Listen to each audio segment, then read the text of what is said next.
Let's do positives. Let's do something. Do you got anything positive? What do you got going on? Give me something positive you got going on as people are coming in. You talking to me? Sorry, I'm texting Yes, I'm them. talking I'm to trying you. to text them to tell them that I have to go silent for an hour before they blow up my All right. phone. Well, while Kim's doing that, everybody chime in. Give me something positive. I don't care. Come off mute. Tell me something positive. Who's got something positive? I don't care if it's business or personal. So I stopped a house from blowing up today. That was Oh, fun. I saw the picture of this. So hold on. You smelled gas as you left, as you were. I was getting there for the photos and I smelled gas. And so I called Pico and I was supposed to be going to a listing appointment. And then Pico said to me, we need you to verify you're going to stay on site and not leave. And I was like, well, how long are you going to be? Because I have an appointment to go to. And they were like, we just want to let you know now that you've reported it, if you don't stay on site, we will call the authorities to break down the door to gain access. And I was like, oh my God. So my next client was very patient and flexible. So in honor of good clients and not the bad ones that we're talking about today, the next client was like, "Oh my gosh, do what you have to do. Totally understand. Like I would want you to do the same for me." And then the sellers of the house with the gas leak, Pico came and they did verify it is an active leak, so they're going to have to get a plumber to dig and replace the gas line from the meter and yeah, so Do you know how often it is where it's not a gas leak? Like I've walked out of my house and my neighbor's like yeah. generators running, and I'm like, yeah, all right, I smell gas. But there actually was a gas It leak. was, yeah. So it's they got out their meter and they went around the like front of the house where I smelled it. I smelled it more when I bent down to put the lockbox on. So it was like closer to the ground. It was stronger. And they went with the meter and the meter started buzzing and and then they went to back to their truck. The guy called for backup. I was like, oh my gosh, this is like a call for backup situation. And his You're like, supervisor I'm gonna came back out. away from the house. Like, all Yeah, right, his I might back supervisor away from came the out house with right like now. other equipment and other testing equipment. And then they got a shovel out and they started digging like in that moment to try to expose the area to figure out where the leak was. And then it was like beeping more and more the further down they got. So, I but don't those know why you clients, weren't a half mile away. but Like, how could you, it like, all wasn't right, gas like leak? well, no one was like smoking a cigarette I was or, gonna say, um, yeah. You didn't pull out a cigarette and be like, you know yeah. what? I'm just gonna But pull out those and smoke. those clients also were very appreciative and not jerks.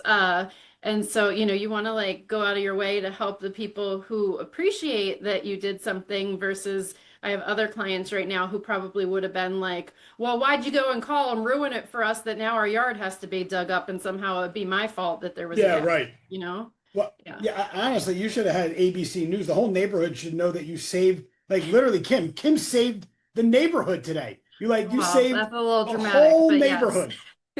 That's awesome. It's good to see Phil joined us. I know there's a lot of people that have joined us. I think we got almost 20 or so people. Phil, thank you for joining us all the way from Washington. And I can't wait to bring you into this conversation that we're going to get into. I got a couple positives because I'm going to be selfish. First of all, Brianna's going on stage this weekend to play Dory in Finding Nemo for the high school, and it's insanely exciting. I am going to shamelessly plug the fact that Brianna, it's pretty awesome when your 17-year-old daughter asks you to do a podcast with her on the greatest side dish on earth. So look out for it. If you guys, I mean, the whole world's going to find out about Fry Time, the podcast that we're starting on French fries. So that's obviously something positive I had to share. More importantly, how awesome it is that Brianna wants to do something with her dad. I don't know.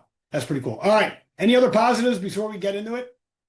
Give me something positive. Phil, what do you got? I know you have something positive, bud. I got that incredible.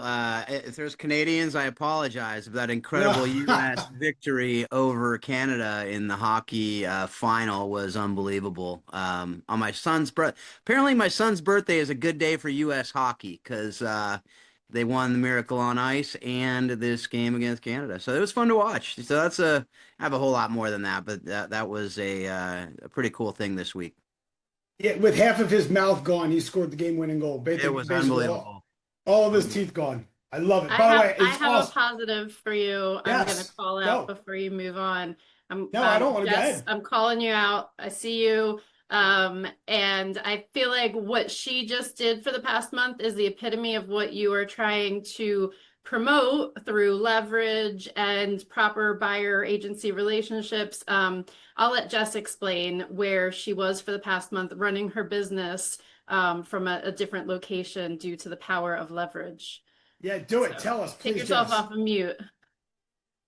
Great. The little one is home with me somewhere. I was in on the beach in Hawaii for a month. So, and I successfully ran my business. I came back and got a new buyer under contract this week. We're hoping stucco is okay.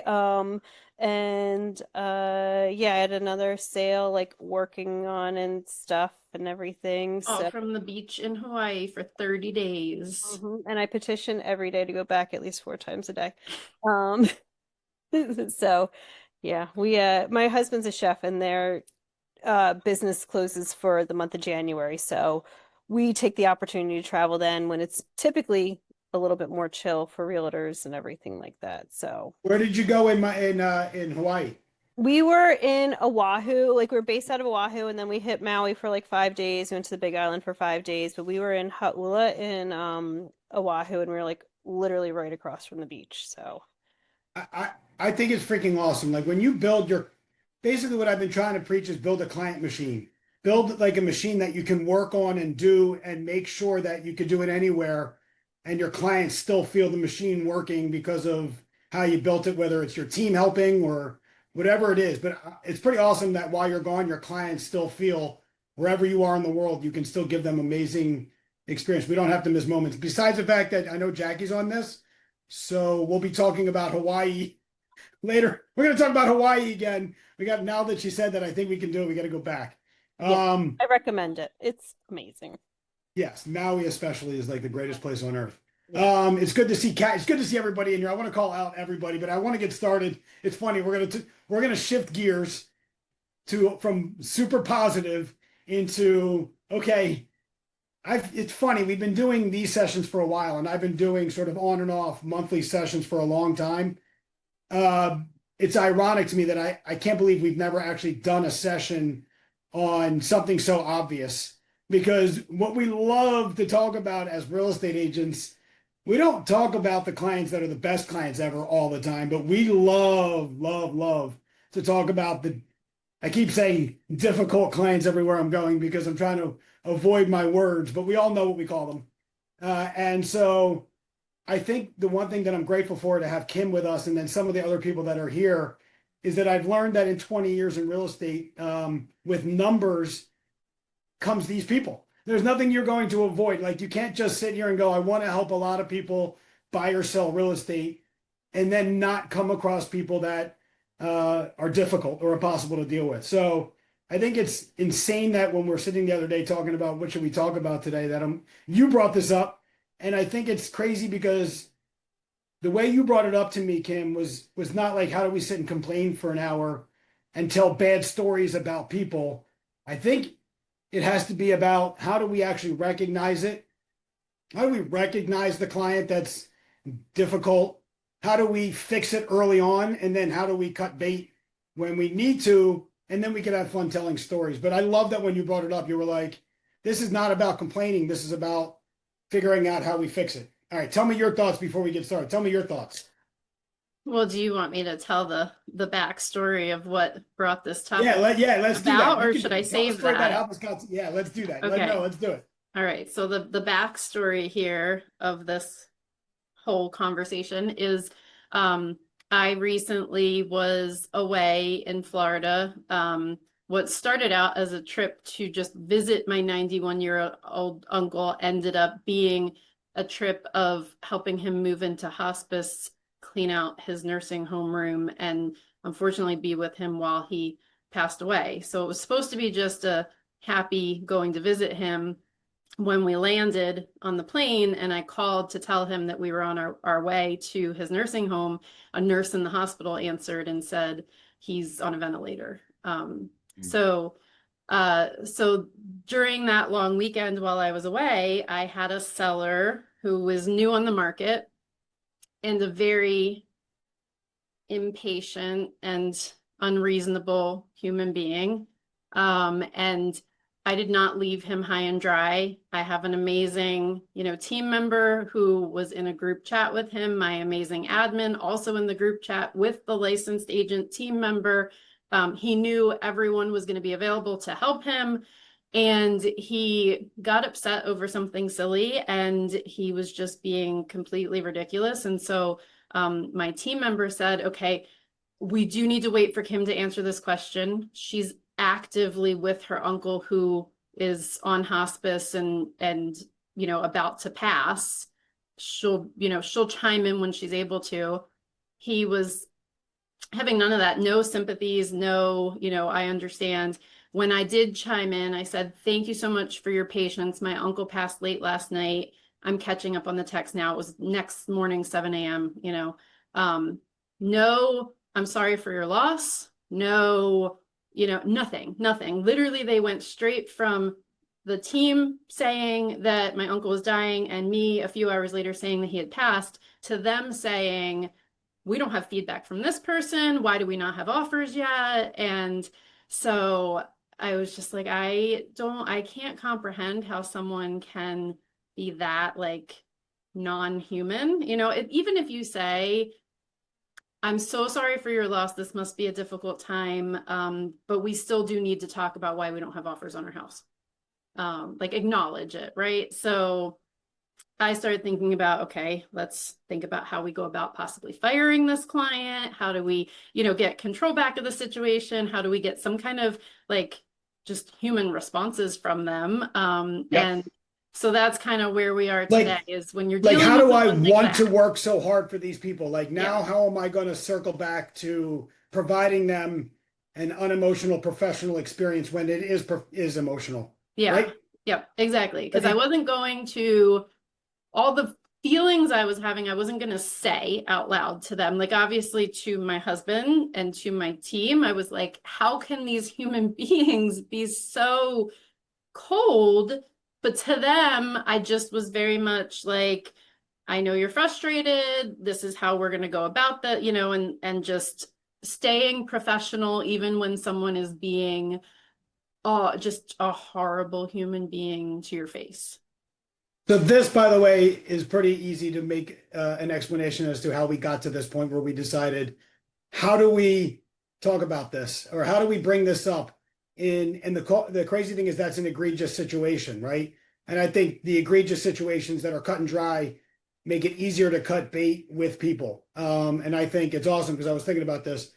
Everybody on the call, there's like 25 people right now in the session, and I don't know how many people are on Facebook because I can't keep track of two things at the same time. But we all can sit here with stories of the egregious client that was horrible to us, and it's just no doubt about it. They're just bad people. What I want to do is circle to the beginning of every bad relationship we've had in real estate and try to get to the beginning of it and figure out how we can eliminate either that situation early on, or know that when we get to your point, right? Like yours is pretty cut and dry. You have every right to just say, you know what, I don't want to work for these people. And it's pretty cut and dry. But I think in real estate, we take past experiences, we take past relationships, past history, and we immediately early on bubble a person into that scenario. And I think we might lose opportunities that we just immediately go and judge, and we go, wow. And we just think they're, I keep saying it, difficult person. Like, they're just difficult. And that's just, that's what they are because it happened before. And so what I want to do today is I want to do three things. I want to talk about how do we differentiate and recognize early on whether it's someone that is that type of person, or is it just a personality thing where we're having to find a way to mesh our personalities, and maybe that's the problem. And I think that has to be the first thing we do before we decide the next step, which is how are we going to, I know for a fact on my world, this gets solved when you have a consultation with people and you get to know them and set the expectations and standards before you actually start working for them, in the same way that you can learn that on the listing side. So the second part about, I think, how we fix it is we have properly prepared job interviews that establish who people are. And then finally, it's when do you know when it gets off the rails, and how do you establish it's so far off the rails that you got to end the relationship in a way that keeps you as the professional in the end. Does that sound good? Okay. What I want everybody to do, by the way, is if you can, if you have like something that you want us to go over, something you were looking forward to us going over, please comment so that Courtney can keep track of it. Because certainly by the end, I'll bring you up. I'll obviously ask to unmute you. But if there's something specifically you want us to go over while we're doing this, just put it in the comments, and we want everybody's involvement. If you're on Facebook right now, comment. Courtney's going to keep track of it. That way we want to involve everybody. I literally want your guys' thoughts on this. And I also want to hear your stories because we can work together. All right, let's start with this. I wrote down in my notes, if we're meeting people and we immediately jump to them being difficult, is it truly them, or can it be us just reading and reacting? And are we projecting bad experiences on a new person that might not be who they are? So I think the question is, how do we begin? Like, how do we start, right? By recognizing personalities and people, and then try to figure out, are we judging them or are we right? So what are your thoughts on that in the beginning? Well, I think that's such a good point, because there's been multiple times where, I almost like don't trust my first instinct about people when it's negative. Like, if my gut reaction is that they're going to be difficult, I then stop myself and kind of like give them the benefit of the doubt and like take a step back and say, am I right in thinking this, or, could I be wrong? Because I've had sellers or clients in general that I thought were going to be difficult, or I thought the transaction was going to just be, such a nightmare. I remember this one guy last year in Newtown, and he had sent out an email to a few different listing agents that he was meeting with. And if you saw the email, you would be like, run, don't go on the listing appointment, because the email was like 2 pages of like so many questions. It was like over the top. And I was like, I view that as a challenge. I was like, I will answer your 500 questions. And he told me like half the agents in the market like didn't even respond to him. Like he sent this request of all these things, and people were just like, nope, not interested in your listing. But I didn't take that as he's a horrible person. I said to myself, well, maybe he's an engineer, he's an analytical guy, he's he's something. And so I ended up working with him, and he ended up being the nicest guy in the whole world. So appreciative the entire time. So like, just, it was a great experience. And if I would have just taken that email and been like, no way, this guy's going to be so difficult, I wouldn't have sold, a $900,000 house in Newtown. So I think it's funny because what you do naturally, even if your instincts tell you don't do it, right? Like, okay, I know we all come from a natural, okay, judgment starting point, but then you go, what are my actions going to tell me to do?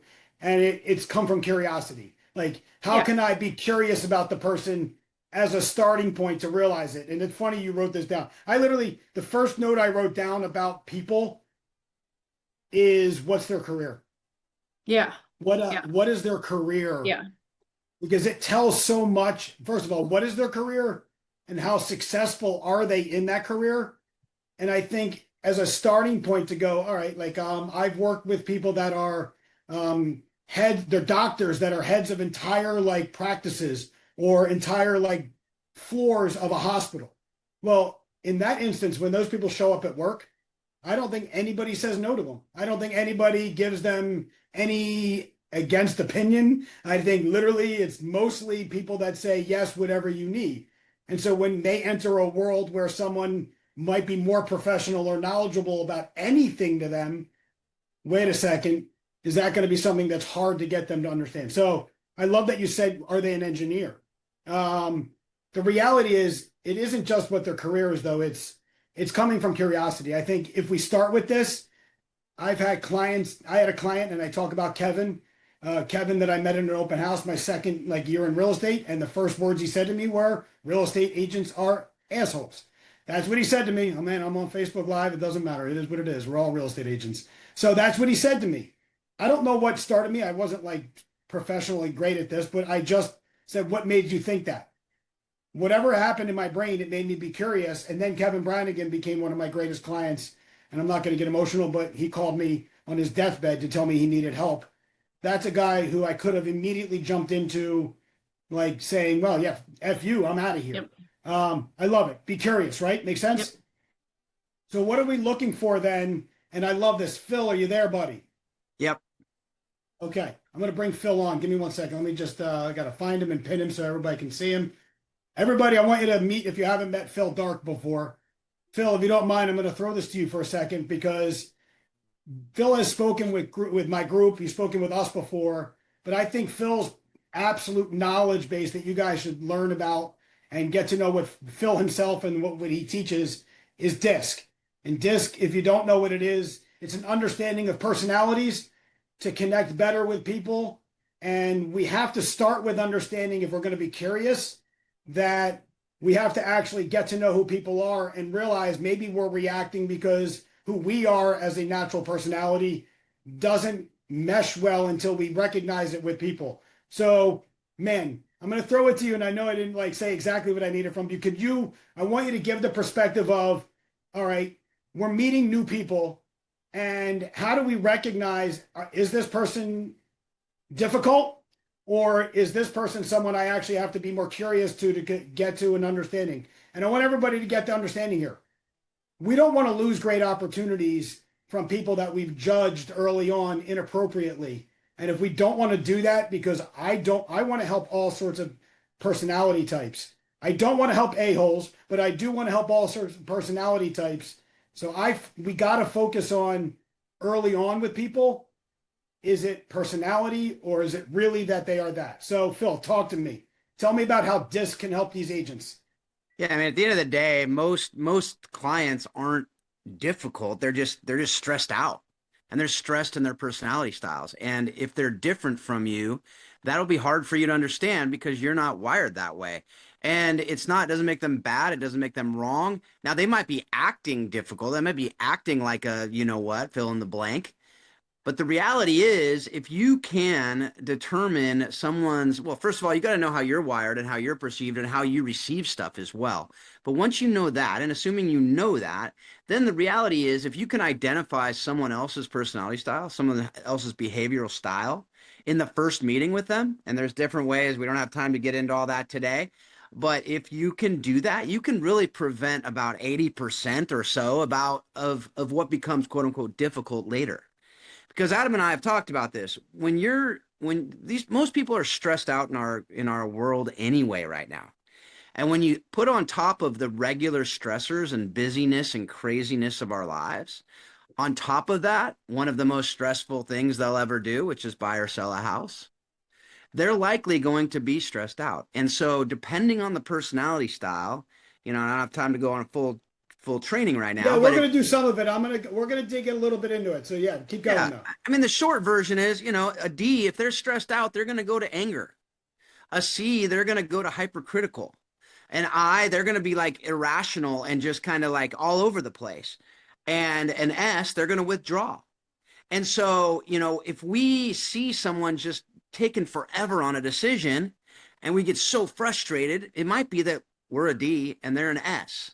Because a D is going to go and just do it super fast. And an S is going to take a long time. They don't like change. They just want it to be everything peace and harmony. And if there's anything a deal's not, it's peaceful and harmonious, and I mean, sometimes every so often we get lucky, right? But most time there's issues and there's problems and there's, things they're not expecting. So again, I think at the end of the day, there's so much more to it, obviously.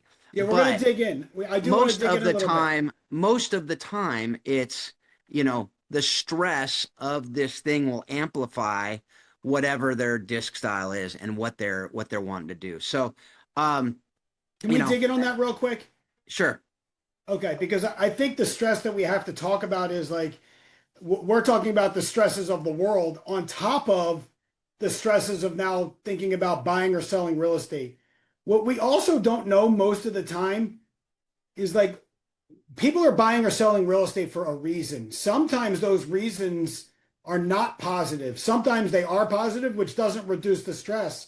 but sometimes they're not positive. And so what I want everybody to try to do is slow down and realize that these people might be juggling something beyond the conversation with you. When you talk about stresses, man, I love how you put it. I think about it in terms of literally them holding a pinball that they're juggling, a flaming torch they're juggling, a bowling ball, and everything that they come to us with, and we just go, wait a second, just you're not treating me right. And so, can we dig in on personalities a little bit? I want people to recognize, I want to dig in a little bit on them because I want them to start recognizing what I see as difficult might be a D personality. What I see as overbearing might be a C personality. So, what I have written down just for D personalities, when you're recognizing someone who might be a D, and I love that everybody's putting them in, which means you know about yourself. It's what he started with. It's critical. Everybody's putting their own personal ones in, and I am an insanely high DI. But what I want you to do is first start with that. I love that you said that, and that's probably something we breezed over, is that you're never going to understand how you connect with people until you understand yourself. So let's do this. Give them the breeze way of a D. Give them the breeze, the easy answer on what a D is. What is a D? Yeah, I mean, a D is direct, dominant. It's the task focused and outgoing personality style. I mean, really under stress, they're going to be controlling. They're going to be blunt. They're going to be impatient. Challenge, choice, control is what motivates a D. So if you're telling a D what they have to do in a deal, they're going to buck you, and they will be difficult. And so basically with a D, you're going to want to just give, here's the 3 options. I recommend this because of this. Boom, be direct. Detail. They don't want all the details and all the stories, and they don't care about your day, and they don't care about what happened. They don't want to know about the hockey game last weekend. I'm a high I, so of course I'm going to talk about that. But, they just want to know, boom, what is it? Details. Just quick, to the point, just the facts, ma'am. Ready, fire, aim. You know it. You go, like, they'll go after it. But the less words, the better with a D. 100%. Yeah. So I just went way they're too not long being for a D. rude. Maybe they're not being rude, right? Maybe they're not being difficult. Maybe they're not being harsh. Maybe that's how they move in the direction that gets them working. And so let me ask you just a question. Well, real quick, Adam, though, it might come across as rude, harsh, and arrogant and other things to a different personality style. And so it's perceived in that way. And so as a D, you need to understand it might be perceived that way. Right. So and let's so think about if D's agents. talking to a D, you're cool. But D's talking to an S, us as agents. Maybe not. Like, I've been in offices where agents get off the phone with a person who's that way, and like, oh man, that person was into this, that person was that. And in reality, wait, maybe that person was literally just acting in a way that gets them results, and they want someone who also gets results fast, and you didn't present that way clearly to that person. So let me ask you a question, and we can't do all the iterations, right? Yeah. But does a D work better, like when they interact with another D, or do they butt heads and go, no, I'm going to be the one, no, I'm going to be the one? Or does it where they tip? Yeah, so it can be either way, right? It depends. I mean, I coach soccer, and sometimes a few D's on the team. You need a few D's on the team, but you need to keep them on the same page. So as long as you're on the same page with that D, you're good to go. Yeah. So that's where it's just it's again quick, constant communication. You got to be making sure you're on the same page, making sure. But if it's their deal, they need to be able to lead the charge. So all right, let's move on. Have as much control as possible, right? And let them have as much choice as possible, and they'll be good. They'll be eating out of your hands as long as you're getting results for them. They don't care. But again, keep it short, to the point, simple, direct. This is probably the one we have to spend the most of the time with, because I don't know if eyes project as much. Well, no, eyes don't project as much as they're difficult in the time it takes to get through something. The agents that I think get frustrated are the people that are too harsh and too difficult. And that's how D's project on people, especially when you're not that personality. So I just want everybody to understand, when you see a person who's a D personality, that might be the greatest client you've ever had if you want to get quick results fast as possible.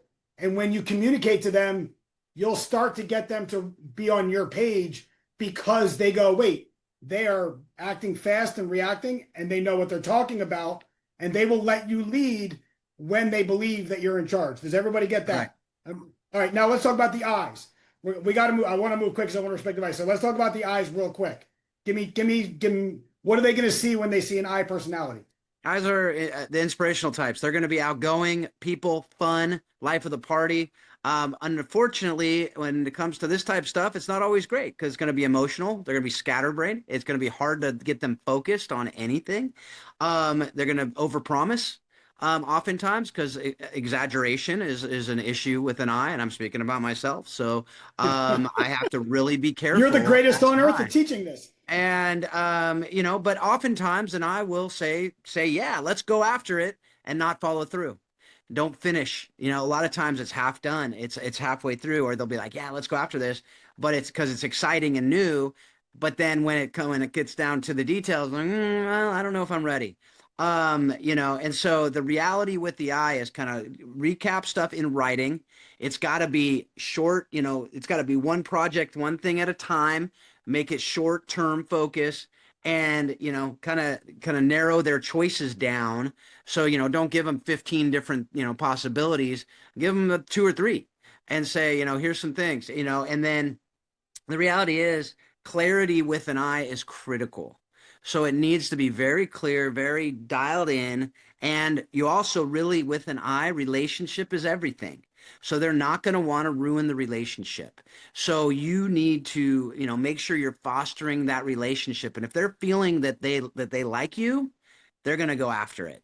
And they're gonna put their trust in you, and they're gonna just say, yeah, if you think this is the best place. Oftentimes what I'll say to somebody is, what do you think is the best here?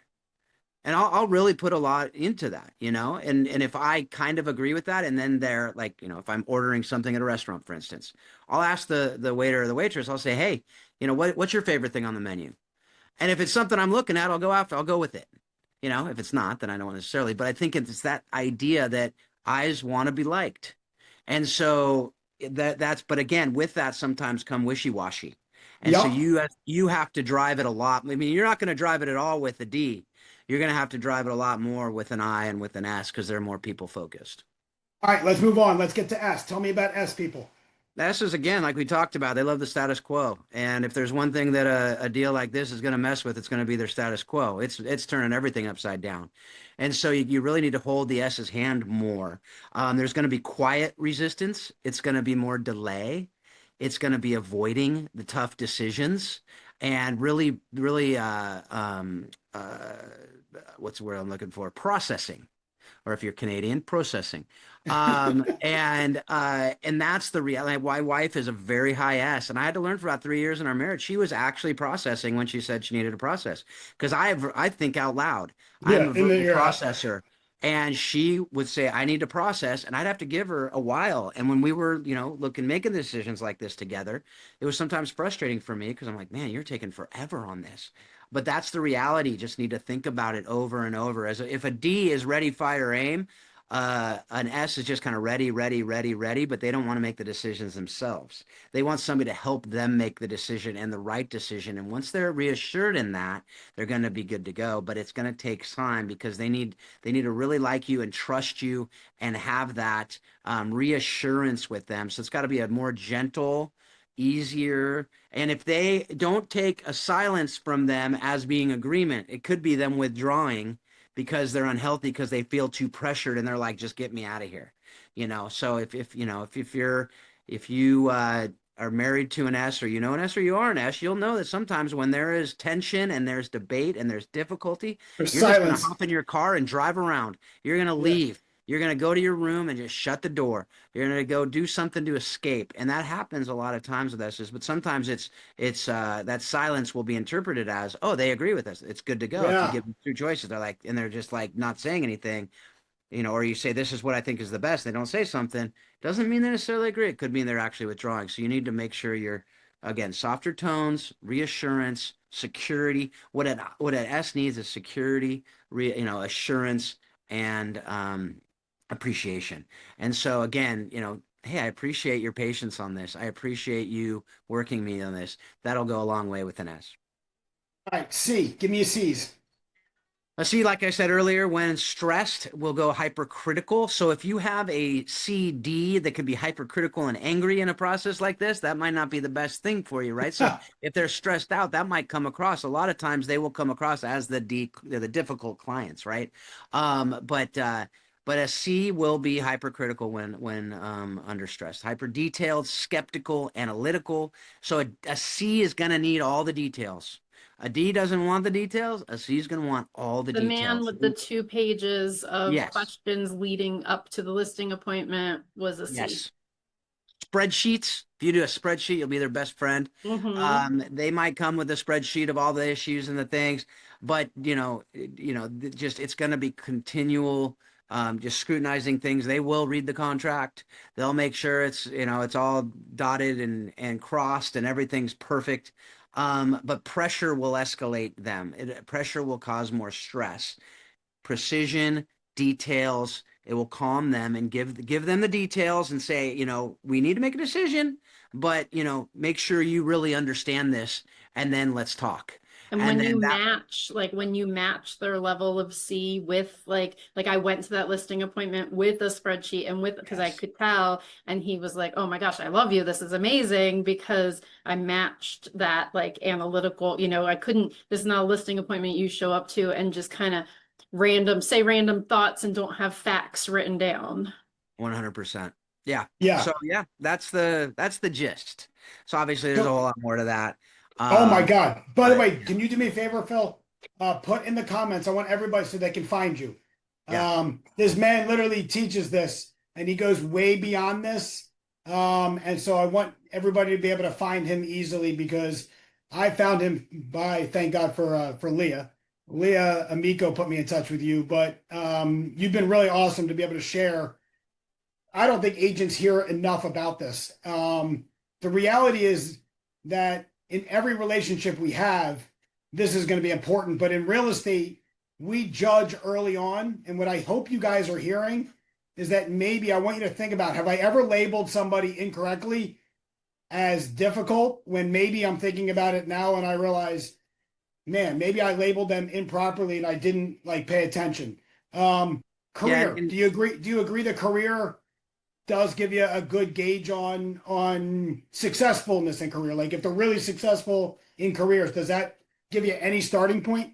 it won't necessarily tell you what personality style they are. The type of career might more so. Like if they're an engineer, they're probably more likely, it's more likely they'll be kind of a C personality style, engineer, that type of personality. If they're a surgeon, Yeah, chances are they're going to be more of a detail oriented. Hopefully they're detail oriented if they're a surgeon. yeah. I don't want a I high said I surgeon. successful.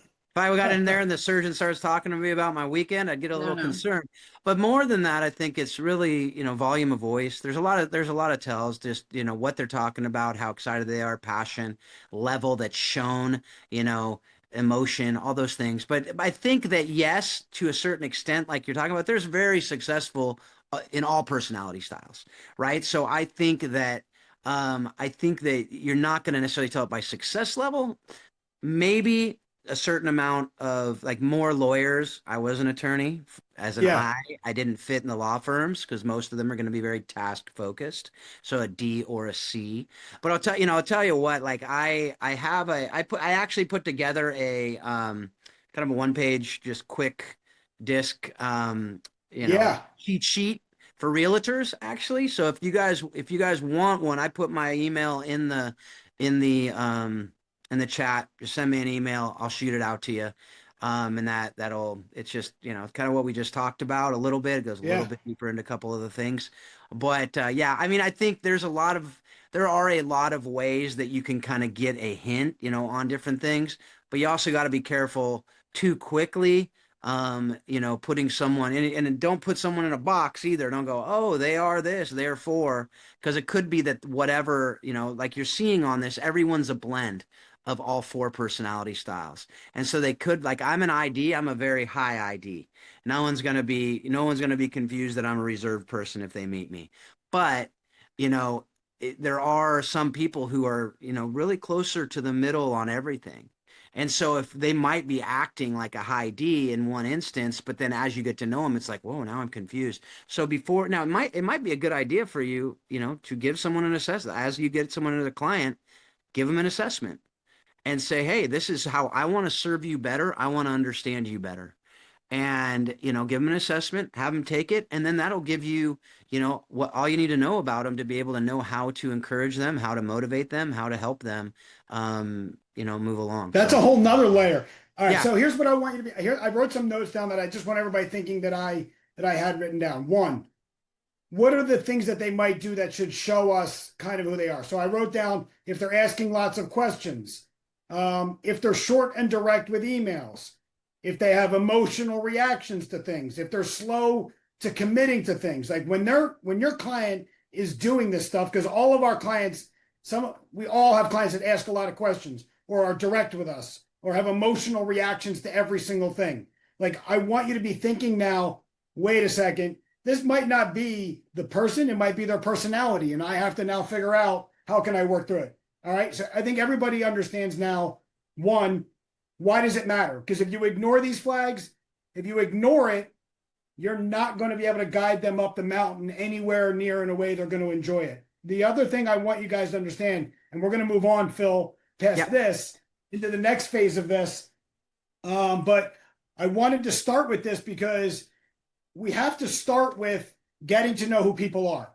We have to start with getting to know people are, by the way, as early as humanly possible. This is not something where you wait to do your buyer consultation or listing presentation. No, in your CRM work, in the work that you're doing in your follow-up, in your database, you should be priming yourself to ask the right questions so that when you schedule that job interview, you can go into the job interview going, yeah, I've talked to this person 10 times, and every time they've projected themselves to be this type of personality. How much better are you going to be in your job interviews if you can recognize it? So we're doing that first, and I think we're good. I think we've gotten past the first part. Are we good, Kim?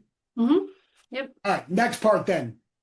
And this is why Kim and I love doing this with you, because the next part is, all right, you're in the job interviews then. Like you have gotten a listing presentation or you have a buyer consultation. How properly prepared and practiced are you in each of those job interviews? Because what I can tell you is if you meet with Kim, she's properly prepared, which allows her to meet with people and do the consultation or presentation and actually study their disc even more. So how are we going to use our presentations or consultations to go, wait a second, now I actually know what I'm going to say, when I'm going to say it, and how I'm going to say it so that I can actually read people. Let's talk about how you do it in a listing appointment. Like, how do you actually read people with your listing appointments?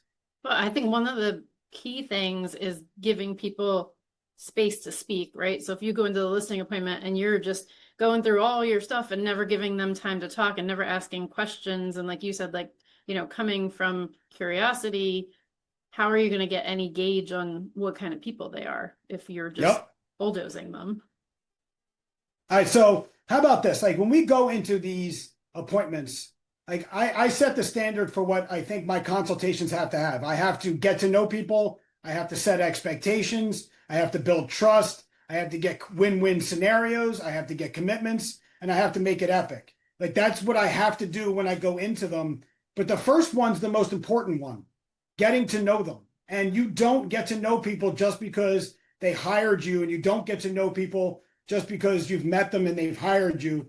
I think, how do you establish your standards of professionalism and who you are is critical. Like you're never going to weed out the people that are truly not worth working with until you are so prepared and practiced that you can use your consultation or presentation to do it. I think what I wrote down in terms of standards, right? Your clients should know how you work. They should know what they should expect from you. They should know what you should expect from them. You should outline communication, define decision-making, set strategies, define the preparation and standards. When you're doing that in each of these standard creating in your appointments, you're going to weed out the people that don't want your standards or don't want to hear what your standards are, but you have to actually go in prepared. Like, talk about how prepared you are in your listing appointments. So personally, even before the appointment, I set the groundwork of like, this is what we're going to be talking about when we meet, right? Because people don't like to wonder what's going to happen at this appointment. So I'm letting them know I have a listing appointment phone call where we're talking about our appointment's going to consist of a few things. We're going to talk about what you have to do to get the home prepared to sell. We're going to talk about what some of the sales in the neighborhood look like and what the appropriate pricing might be for your house. And then we're going to talk about what the marketing I'm going to do is. And then together we're going to come up with a plan for when and how and for what price we're going to list your house. Because if you don't even like set the groundwork for what to expect in the appointment, then they don't even know what you're coming there to do.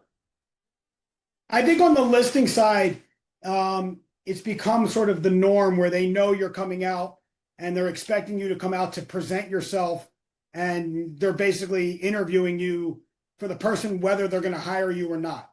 And I think a lot of times they end up hiring the person that's the personality that's closest to them on the listing side. So I think if you can go into listings and read the personality, you're going to get hired more because they're actually looking for someone who works just like you.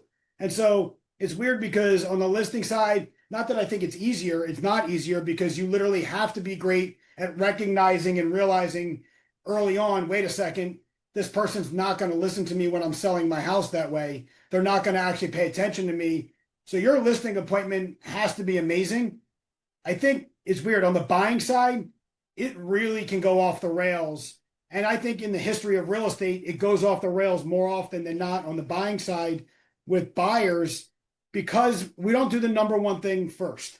And what I wrote down is if you don't control the process in the beginning, you're going to chase control of that process for the entire transaction unless you found the one person that's literally looking for you to guide them from day one. And on the listing side, you guys, when you do your listing appointments, which is funny, I don't do any listing appointments, but when you do it, it's getting them to hire you, but it's also getting them to listen to you when you're doing the listing. Like, it's not just getting them to actually hire you in that listing appointment. It's actually going, are they going to hire me and are they going to follow me through the listing price? It's weird because I don't think there's as much of a struggle on that than the buying side. Because on the buying side, if they don't listen to you, then they want to see every home. They want to write lowball offers. They want to, and the time that you waste by not getting control of the process early is completely lost. That's why I'm insanely excited about the changing real estate world, because you're going to get the consultation back, which is going to give you the opportunity right now to weed out the buyers that, and not just weed out the buyers, but get them to turn you into their guide. Before you weren't their guide, you were just the door opener that got you through it. By the way, does anybody have any questions? If anybody have any thoughts on what Phil said, I didn't throw out there, but I want to make sure I throw out there. If you have something that you raise your hand, I'd love to hear what your thoughts are on this on the listing side or buying side in doing this. We're going to get to stories next about clients that we've worked with and things that we've realized we have to end the relationships with people. But I kind of want to wait till the very end for that. And the reason why I want to do that is I think we get there too early. I think we get to, you know what, I'm going to cut bait with this person too early. And I think what we hopefully have learned so far is that we got to look in curiosity at the personality. And then when we meet with people, use what we've learned about them to be prepared. And it's crazy. I think if I listen to Phil, he drives me crazy a little bit, and I'll tell you why. When I do a buyer consultation, everybody looks at it like, wow, I just have to learn how to do an ID personality to a 1D personality. Well, first of all, that 1D personality is typically more than just a D. They're like blends of 3 different personalities. And most of the time, right, Kim, we're not meeting with one client. We're meeting with 2 different people. Yep. And Phil made it clear to us that those 2 people are also opposite. likely different personalities. Yep. And so if we go into the situation going, well, I'm an ID and I'm going to jump into every situation, giving my listing presentation, that's this PowerPoint thing, and I don't pay attention to the people I'm with, and especially I'm biased, but on the buying side, if we don't slow down and sit down and go, what personality is this person and how am I going to guide them up Mount Everest? We're going to fail all the time. So we don't focus. And then if we don't have a properly prepared consultation, we're never going to be able to learn about people through that consultation. So, anybody have any thoughts? Because I go off on it. But does anybody have any thoughts about how important your consultation or listing appointment are? I would say one thing too is Yes. make sure you're healthy. If you're stressed out and you're going into it and you're unhealthy, that could be the reason you think these other people are difficult, because you're not being patient. You're not taking the time to understand them. Communication is all about what they receive, not what you say. So if you really want to communicate, you need to make sure that you're healthy, you're understanding how you're being perceived, how you're being seen, how you're being heard, as you go into it. And then obviously, as you're healthy, you'll be able to understand them, to see them better, to be able to meet them where they are better. Because if you're unhealthy, you're going to go in bulldozing with your personality style. You may get lucky. You may hit them and they're the same personality style and you're good, but that's not a good percentage. I'd want to take that probably 40% that is up to about 95% that, you could have if you're healthy going into it. So that's all I'd have to add to And what you said. think about, no, I love you. Keep adding. Like literally, that's like amazing stuff because what we do is we take what's going on in our world and we bulldoze somebody and then go, oh, by the way, get up. I need you to follow me. I just ran you over. Um, I love that you said that. One of the points that I teach when I teach the consultation, and Adam, by the way, if you know anything about me, Adam always needed this. When I go in, I started to realize when I go into my consultations with people, I cannot bring my day into the consultation. I can't bring what's going on at home into the consultation. I can't bring what's going on 5 seconds before the consultation. I could have a deal that my buyer terminates and then have to go lights on with a brand new buyer. And I love that you said that. So please keep interjecting because it's not just about, it's about bringing what's going on in our lives, being healthy in our lives and realizing, wait a second, I might be losing opportunities because I'm the one I'm the difficult one. Yeah.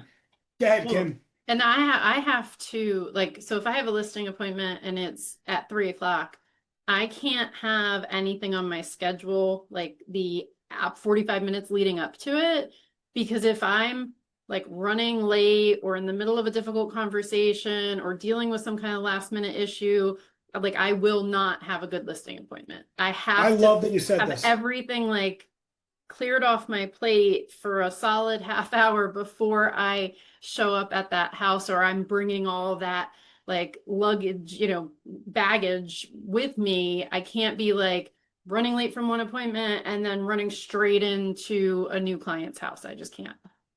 You know what? This is the second time we've talked about it in a different way, but the reality is I don't think any of us like looking in the mirror and realizing maybe we're the problem. Maybe we're the ones that started the relationship up the wrong way. And if they person got the honest ability to tell their story, maybe the world would realize we were the ones that actually took it the wrong way because we didn't give people the benefit of the doubt, or we judged them based on a history that we've had with another person that did something similar. And so what Phil's talking about is something I think all of us need to realize is if we're moving 1,000 miles an hour, maybe they're moving 10,000 miles an hour and there's something they're juggling that we just have to understand. I love this. All right. So we understand the consultation and the present and the listing appointment. They have to be our way to realize, is it personality or is it someone that actually is going to be difficult? Is it somebody that's going to be someone we don't want to work with, right? And I do think that exists in this world. We cannot tell the world that we are going to be the best real estate professionals for everybody. We actually have to be honest with ourselves that say, maybe these people should find somebody else to get them to that top of the mountain because I'm not going to be able to connect with either their personality or, like Phil said, there's something going on in my life that doesn't allow me to do it the right way for them. So let's talk about those stories. Let's talk about if we agree that we're going to all make sure that we give people the benefit of the doubt. We're going to be properly prepared and practiced in our job interviews. We're going to do that so that when we get to a point where, you know what, it is time to cut bait, because we do have to talk about that, because I think that is healthy for all of us to realize we cannot accept everybody as our clients. And the best thing that I think I've done in my career is sometimes told people that it wasn't going to work with me before it got to a point where they start complaining about the world and I start complaining to the world about them. So talk about how you do it, Kim. So, I mean, first off, there's like things that I know that are probably a little bit non-negotiable for me that if they're coming up early on, that I need to say to myself, okay, like is this the right seller for me? Now, luckily I have a team, and I have Lauren on the team who is so patient, so kind, will go to a seller's house, sit with them to sign contracts, take 2 hours, buy them lunch, do their laundry. Like I'm that's not me. If you don't e-sign, if you call me and you say, do you have 5 minutes? And 5 minutes is always an hour, I'm going to avoid your phone calls now for the next forever, because I am a high D, and like, let's get to the point in the phone call and move on. But if it's someone that, is a sweet elderly person that wants to talk for an hour because they don't have anyone else to talk to, that's not gonna be me. So Right. in the very But you're early, not firing those people. You're I'm not working firing through them. how do you find the right I'm person? telling them that the team member that might be the best fit for them. Okay, so not everyone has a team, but maybe you have a partner in the office that you realize might be a better fit for them. And rather than taking the listing and dreading every time they call you, or dreading every time, you have to go drive to their house to sign contracts, maybe you refer them to Karen, and Karen is happy to go sit with them and, sign with them and do everything in person. And you at least got yourself a referral fee and didn't, get fired halfway down the road or drive yourself crazy during the entire transaction. In other instances, let's say you're already, under contract with the person or dealing with the person, or there is no giving to someone else. There's a phrase that, my coach had told me before, that's, I'd rather turn you down now than let you down later. So if you I get to love that point this. where you're like, it's just not going to work, then, maybe you just have an honest conversation with them, that you recognize that maybe you're not in agreement on the price of the house. They want to price $100,000 higher. And yeah, I'd love to get you $100,000 higher, but I don't think that makes sense for us right now. So I'm going to unfortunately have to turn down your listing than to take it and let you down when I can't sell it. I don't have much experience in this. Thank God. I'm very grateful because of Jackie. But I imagine I bring this back to it's not you, it's me when you're breaking up with somebody. It's like you put it on, you know what? I'm not the right person for you. And I've done that with plenty of buyers. In my world, I had to do that. When you're getting 200 internet leads a month, you have to decide the wrong people are the wrong people, and I'm going to figure that out early when I know they're the wrong people. I make sure I go through this whole process of trying to make sure, are they truly the wrong person? But when we know they're the wrong person, there's two things that can happen here. One, they're the wrong person and we have to move on and we would not put them in touch with anybody else. Or we're just the wrong person and we love these people enough to know that we better off putting them in touch with someone who's going to guide them better than we are, who's going to be better for them than we can be, because maybe our patience, this gets back to what Phil said. Maybe if Kim's not extremely busy right now and everything is perfect in her life, she'll take on that seller who wants to talk for 30 minutes or 4 hours because in her moment in her life right now. But to recognize you can turn down the client that's not right for you because of the moment you're in, because of the situation you're in, and then find somebody else that will be better for them. And you'll say, and they'll love you more. I mean, they will literally love and respect you more. Yeah, I think that's completely important to realize that sometimes it is the fact that you're not the right person for them in that moment. And sometimes, by the way, you're not referring them to anybody. You decided, I need a clean break.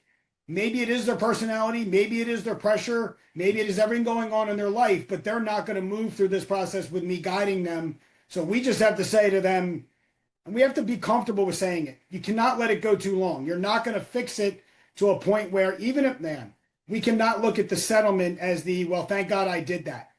That's not a win. When you just get to a settlement, but it was horrible for you and it was technically likely horrible for them, that is not how you're going to build a career. That will get you a couple thousands of dollars for that settlement, but it is not going to get repeat referrals. So, all right, what are your thoughts? I know we're 5 o'clock now, but I got more. We got more to talk about. So, we have stories. I know, like we think about. I was thinking about parents that have gotten involved, and so how do you recognize early on when there's other people that are going to be involved in the process before they throw a wrench in the situation and now everything becomes difficult? So I put in my notes, we got to know that in the consultation, who else is involved before we get some other person. It's like, oh, we know their personalities. I know my buyers. And then suddenly some other person comes diving in and completely dive bombs the situation. Thank you for showing up.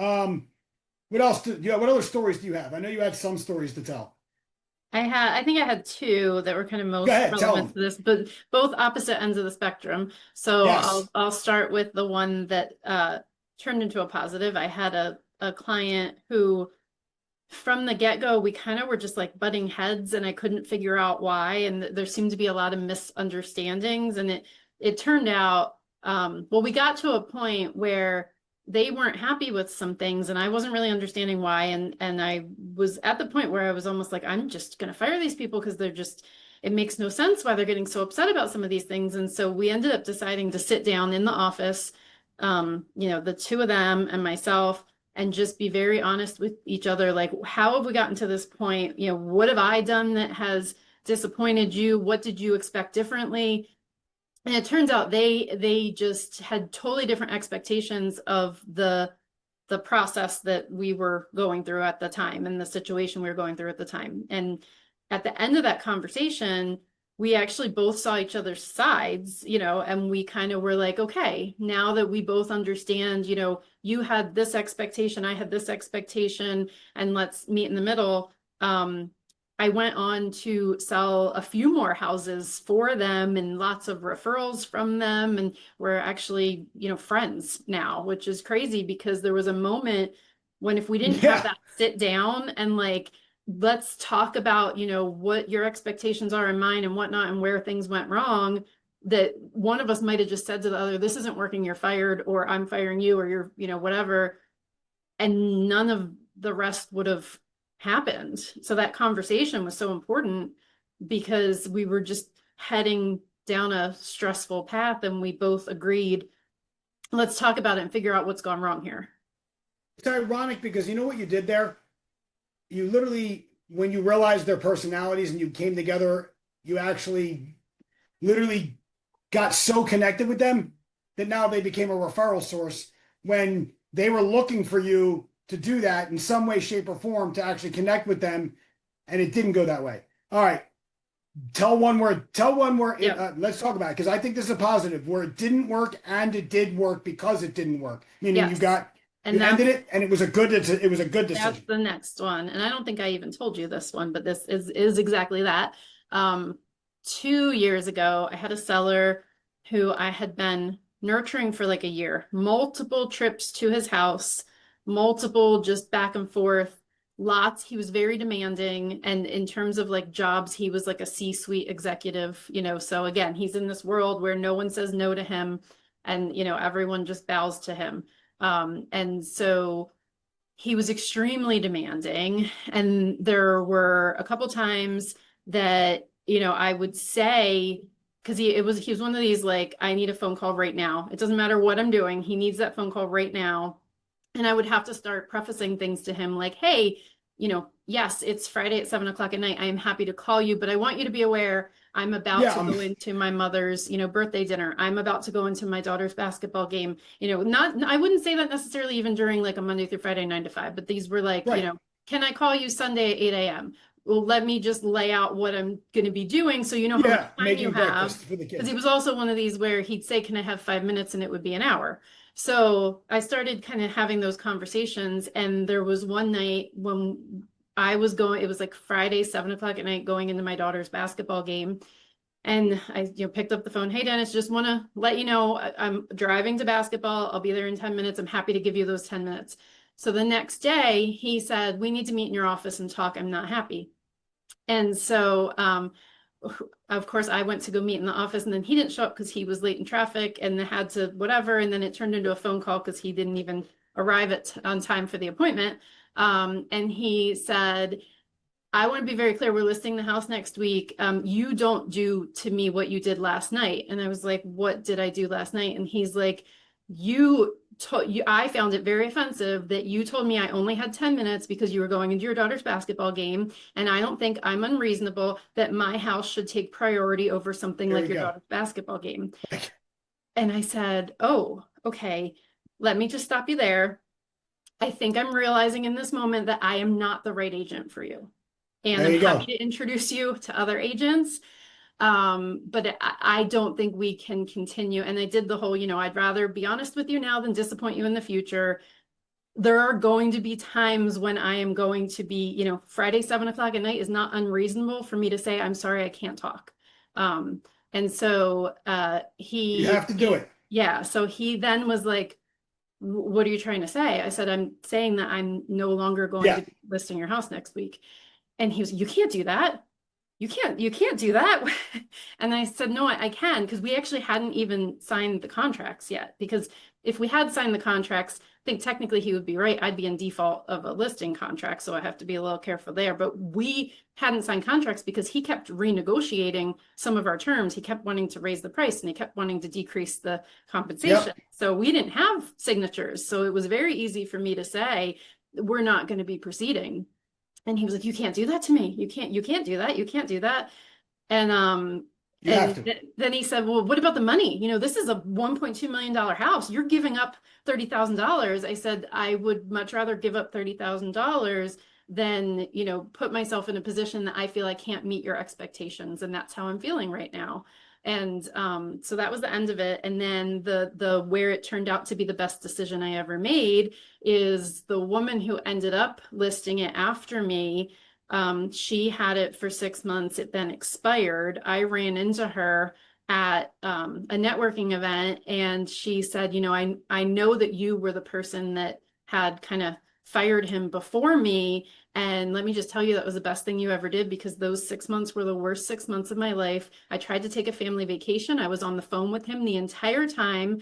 I brought him 3 offers. He didn't accept any of them. And now the listing's expired and I'm not even involved. Yeah, so it didn't even turn into anything at all for her through No. all of it. I want to get to questions. I want to make sure we leave it open for people to ask questions. So if you have questions, definitely raise your hand if you have something that you want to bring up. I also want to make sure that I do this, if you don't mind. So Kim, I have some stories to tell also, by the way. On April 9th, I am going to be hosting a webinar that I'm letting everybody know, even though it's not going out just yet. And I want to share it with you guys just so you guys can see it.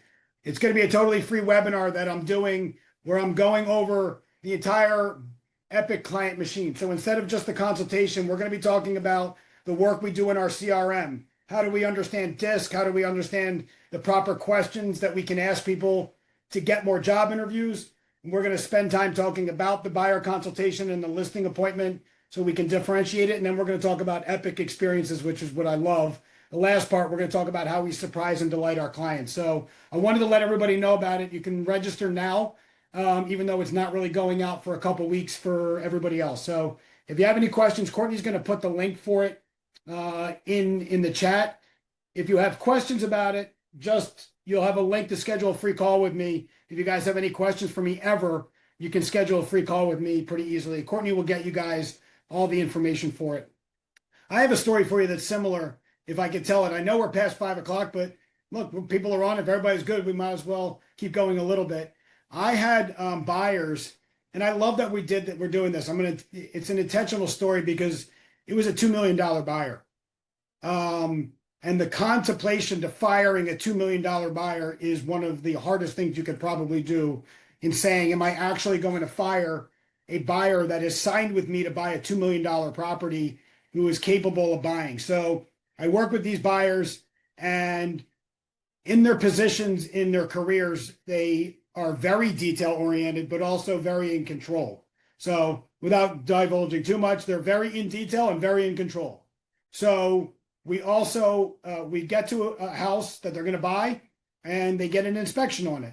That inspection showed up, by the way, everybody knows, I went through consultation. They went through every bit of the process with me, and I knew their personalities and I was guiding them through it. And we got to a house that we put an offer on, got a deal done for $2 million.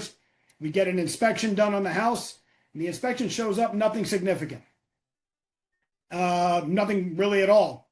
She calls me and says, we want to get a second inspection done on the house, which I had never had a buyer ever do. And so, all right, I'm not going to say no to that. I can't tell you no. So let's do it. We schedule a second home inspection. Well, is the second home inspection going to be exactly the same as the first home inspection? No, it's not exactly the same. And simply because they weren't identical home inspections, the buyer says, I'm terminating the contract. I'm going to walk away from this house.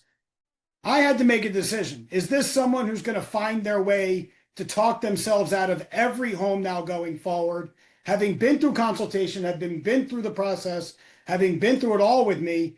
I didn't want to emotionally walk away from them because I was angry they were walking away from a $2 million house, but I knew they weren't listening to my guidance. I had stopped being the Sherpa. I had stopped being the guide.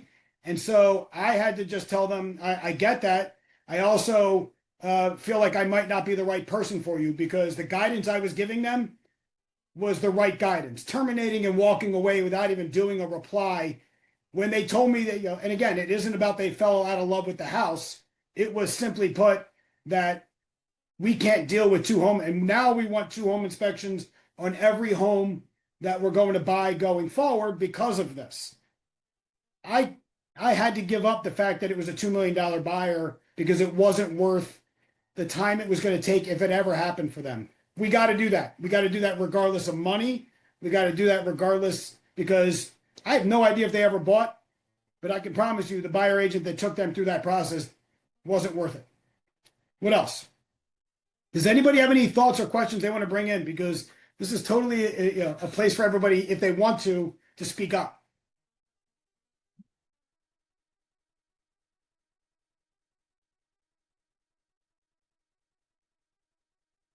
The silence is deafening, Kim. Are we going to be okay with that? That felt like it was 4 hours long. I think we're good. I think we're good. I'll add I think we're something good. quickly. Oh wait, Yes. Lucas What do you got? here. Yes. Is Lucas. Lucas related to Barry? Yeah, Lucas is guilty. very much related to Mr. Okay. Barry Paley. He is the exact son of. You'll hear his voice. You'll hear him talk. You'll know exactly who Okay. he is. My friend Lucas, what do you got? So no, just listening to everything, and I remind myself, and everything we talk about is like our interactions, listing appointments, intakes, Zooms, and I also often forget that remembering whether you've met them already or not, how much the disc and the personality comes into play, even in text and email. Yes. And I want to go back and go through not just my personal database, but see if our team would, and as best as we can, tag people to their disc, because depending upon who you're talking and dealing with, even if it's This an is email awesome. drip campaign, I think, like we said, like that high C personality, right? Like maybe they want market stats, but your eye isn't going to look at an email with a drip campaign at market stats the same way that C would. So Can I give you I'm going to give you a trick. You want a trick, bud? yeah, always. All right. I'm going to give everybody a trick. There's a trick to the trade now. Technology has allowed us to do this without doing the work. So what happens is this. Yeah, I do throw a it in the Zoom chat. call consultation, right? I do a Zoom call consultation. I have my AI note taker keeping notes on all my meetings, because it benefits my clients for me to have an AI note taker that records and keep tracks of all my meetings, right? You know what I can do? I can take the transcript of every meeting I ever have. I can take the recording of every meeting I ever have. I can put it into ChatGPT, and I can say, based on this recording, tell me, what is the personality type of this person likely? How am I going to best communicate to them? And I put into my CRM. So you're putting in your CRM, DIS and C, go deeper. Get your entire, I literally will take every consultation I do and I'll put it into ChatGPT and move it into my CRM from there. But I can put it into ChatGPT and say, take the whole transcript of this entire meeting and tell me what kind of personality type am I working with, and tell me how I can best communicate, tell me how I best respond. You can let the technology help you do it. And then, by the way, you can become a professional by going to Phil, and Phil will teach you how to become a professional at this. But while you're not a professional, man, I could like literally every meeting I have, everybody I meet, I want to get to know them deeper and deeper and deeper. So I'm going to let technology show me how I can. Yeah, love that. Yeah, 100%. I totally agree with that. And I would say obviously you want to make sure you understand it. So with anything with ChatGPT, that's so powerful. But if you don't understand it yourself, then you're gonna miss something, or you won't know if ChatGPT is just off, right? Which it is sometimes, right? But it is so powerful. And I will say again, if you were to get, if you were to do an assessment for each client, you could literally Yeah. put their assessment into ChatGPT and say, draft an email to them with this information based on their personality style, and it will do it for you. I mean, you put the information in, obviously, to be, because I don't think ChatGPT should be doing our work for us because it's personal Right. business. Yes. So you got to be personal. You got to know them, but to be Yes. able to help you with that, and then you tweak it. But you're so dead on as far as, if you have a high I or an S personality style, you better be starting the email with something personal, or else you're going to miss them. And if you're talking with a task focus and you're going into all that stuff, they're going to be like, okay, what's the point of this email? I don't even want to hear, like, why are you telling me about this? And to know cultural stuff too. I do a lot of work with Honduras. I actually run a ministry that works a lot in Honduras, and every email with any Honduran will start with blessings from the, Honduras, and I hope you and your family are okay. So you better understand that too, if they're depending on cultural things and as well. So anyway, yeah, dead on. All I communication love it this. affects. Yeah, I mean, using the technology will help us understand. What I want everybody to understand is here's how I use ChatGPT. I use it like it's an amazing assistant that might not be great at everything. So I have to judge it. I have to look at it. I have to fine tune it. I have to be working with it because it gets better with me as my assistant, but it cannot be replacing the hard work that it takes. So if I want to send Kim an email, yes, I want to put the information in there. But I'm not just going to say, send me the email I want to send Kim. I'm going to read it. I'm going to look at it, and I'm going to say, make it better, make it better, make it more impactful. But we need to use this technology so that we can actually, keep track of it too. Like, I want to be able to keep track of it. I actually, like what Lucas said, here's my mistake. It's awesome. I tell everybody this. This is no joke. What Lucas said was really important. I literally learned way too late in my career that way too many of my clients were the same personality as me. And I didn't actually know going into the conversations that I was literally butting heads with a whole lot of people. I just happened to want to be willing to talk to way more people than anybody else until I realized, holy crap, I'm at a client event. It's like every one of my clients are high IDs. Where are the S's? Where are the C's? You know where they are? Working with somebody else because I didn't recognize early on with enough people. So when Lucas said that he goes into CRM, yes, this is what we're talking about. We need to weed out whether we're the problem or whether they are the difficult ones. I can tell you, I don't know how many clients I've actually fired in my career, but it's not a ton. It's not a ton. And I don't have a ton of complaints on reviews. So if there's not a ton of complaints on reviews and I haven't literally fired a lot of people, that means there's got to be a way where the consultation and the work we do is weeding out the junk, the bad people. All right. What else? I love that we went long and people are still here. But I'm here. Is there anything else that anybody wants to chime in on? Courtney, is there anything that anybody put on Facebook that I missed? I'm going to assume her silence is that means no. I didn't see it on Facebook, but I've been in and out of Facebook, so I can check real quick. I appreciate everybody joining us. I appreciate everybody sticking with us. I do want to say this. Next month, we're going to have, I don't know, is Mike with us still? I know Mike was with us. I think he jumped Yeah. off. He jumped off. So Mike Flatley is going to be joining us next week. Mike is really great at social media, but also really great at presenting his listings on social media. I'm not talking about just being like an influencer. I'm talking about being like, I don't want to compete with him for listings in his market with what he does for his listings. So We're going to have Mike next month on March 25th. If anybody wants to get in touch with me, I'm easy to find. Just schedule a discovery call with me. Kim, I love you. I love you very much. And everybody else, what do you got? What do you got? Closing remark. Go for it. I put in the chat also the link to Coffee for Closers if no one's been on March 25th in the morning, 9:30 Yes. a.m.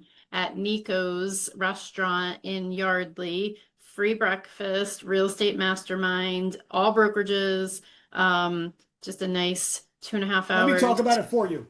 Okay. It's your thing, so I'm going to talk about it for you because third parties are better than people talking about their own thing. Kim literally puts together an event that doesn't really, I don't even see, it benefits her because she really does like building co-op relationships, because there's no other reason to bring 100 real estate agents together to literally, and has her team put together an entire framework for how we're going to make each other better and what we're dealing with. And it's amazing that you do it. And if you are live anywhere near there, you should be at that event because it's an awesome event that we actually get better. It's like taking what we do here, but we put it in person. Not we, Kim. I don't do anything with it. Kim puts it in person. It's her thing. So if you have questions about it, it's an amazing event you should be at. What else? Anybody have any questions? Anybody have anything before we go? For letting me join in a little bit, and I hope this helped. And I look forward to seeing how this helps everyone, have better relationships, because it'll help everyone I on appreciate both you, my sides, friend. on all sides. Yep. I appreciate you reaching out to me, and we're going to connect again. I appreciate you very, very much. If you guys have questions about how to learn more about DISC, Phil is the guy to go to. All right. All You need right. anything? I'll talk to you guys soon. We'll see everybody next month. Bye. Bye, guys.